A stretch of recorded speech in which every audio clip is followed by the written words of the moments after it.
Rubatsiro vanhu vaMwari. Rubatsiro.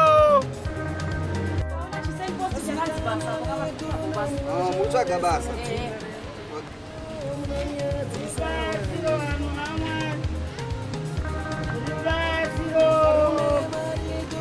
Rubatsiro vanhu vaMwari.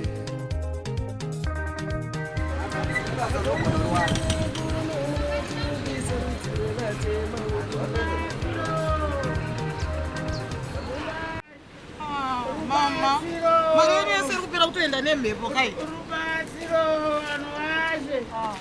Rubatsiro. Waiita henyu. Waiita henyu. Hamuna pekuisira kana home kana kusambura. Waitako mwana waMwari. Waitako mwana waMwari. Waitako rubatsiro. Waitako mwana waMwari wakuitire zvakanaka. Nasiya anibozorori chika. Rubatsiro. Ndosandaiti basa panapa kana achapinda achazviona. Makasimberi. Kuti sei sister? Kuona pakanyorwa kunzi basa pano. Ichokali basa riripa but sei vanhu vapinda pana munhu akawandisa handiziti mimika basa mucharawana chingopinde ngozvoona mukati. Kotra walaki mama. It's okay. Basi nezvemakaita kana vapinda pane chatazokuona. Ndikatezera newe here. Pamwe kunoziya chika kungotaura chinoona kuti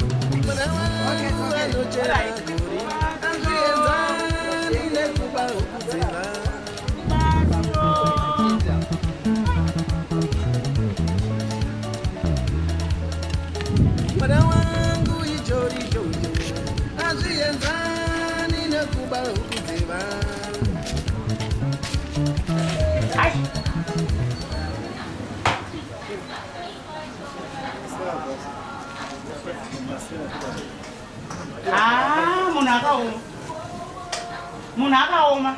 ngai boss. Wauya panapa uri kutsvaga basa. Wapinda chitatsvaga basa.